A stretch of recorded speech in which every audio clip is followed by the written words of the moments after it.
Hello guys, magluto po tayo ng gulay. Ginisa ko lamang po siya sa bawang at nilagyan ng beef, oyster sauce,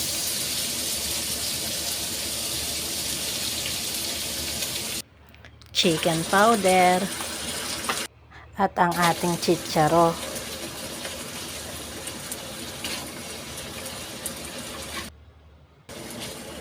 Hinalo-halo. Maya-maya nga po nilagay ko yung ating cauliflower. Nilagyan ko nga po pala siya ng konting tubig, pampalambot.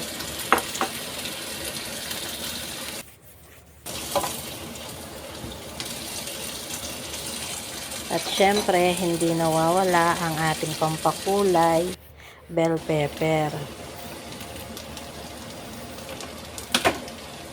Malapit na siyang maluto guys. Yan lamang po. Thanks for watching. Bye!